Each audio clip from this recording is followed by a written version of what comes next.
హరే కృష్ణ. అందరూ బాగున్నారండి? ఈరోజు సేమియా చక్కెర పొంగల్ చేయటం చూపిస్తానండి. శ్రావణ మంగళవారం కదా, గౌరీదేవికి ఏదైనా స్వీటు చేసి నైవేద్యం పెడదామని సేమియా చక్కెర పొంగల్ చేస్తున్నాను. చాలా సింపుల్గా అయిపోతుందండి. నేను కొద్దిగానే చేస్తున్నాను.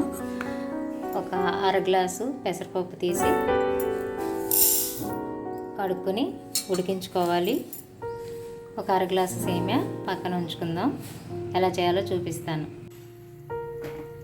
పెసరపప్పు కడిగేసి 1:2 రేషియోలో నీళ్లు పోసుకొని పొయ్యి మీద పెట్టి ఉడికించుకోవాలి.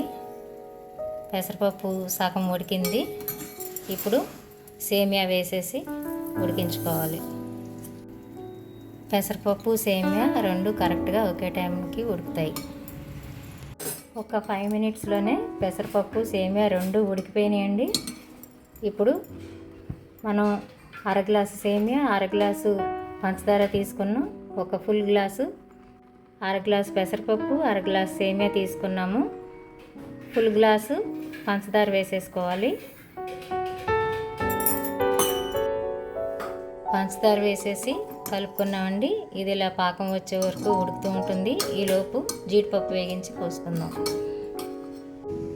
2 టేబుల్ స్పూన్లు నెయ్యి వేడి చేసుకుని జీడిపప్పు కిస్మిస్ వేసి వేగించేసుకుందాం.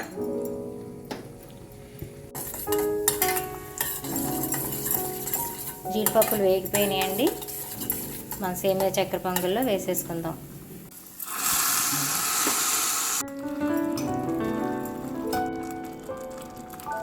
చక్కెర పొంగలి చక్కగా పాకం వస్తూ ఉడికిపోయిందండి.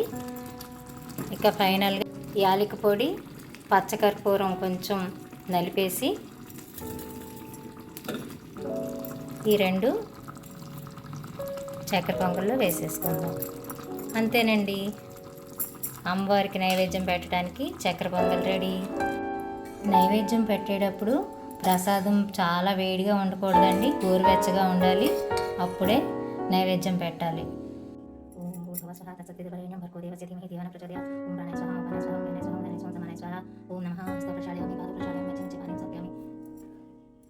ప్రాణాలు 5 కదండి. ప్రాణం, అపానం, ఉదానం, వ్యానం, సమానం. ఈ 5 ప్రాణాలకి మనం నైవేద్యాన్ని సమర్పించినట్టు భావన.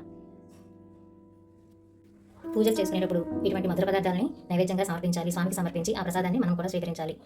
పూజలు శైలకుమారి శంకర గౌరీ, శైలకుమారి శంకర గౌరీ, గౌరీ బ్రోవగదే దేవి, గౌరీ బ్రోవగదే, హిమగిరివాసి సగుణరాశి, హిమగిరివాసి సగుణరాశి, ధీరమధీశ్వరివే దేవి, ధీరమధీశ్వరివే, పారమాగ్రహాచారమ కరుణా శ్యామ సుందరివే దేవి, శ్యామ సుందరివే, నిన్నే నమ్మిది నిజముగ తల్లి, నిన్నే నమ్మిది నిజముగ తల్లి, ఏట్లు బ్రోచెదవో దేవి, ఏట్లు బ్రోచెదవో, శైలకుమారి శంకర గౌరీ, శైలకుమారి శంకర గౌరీ, గౌరీ బ్రోవగదే దేవి, గౌరీ బ్రోవగదే.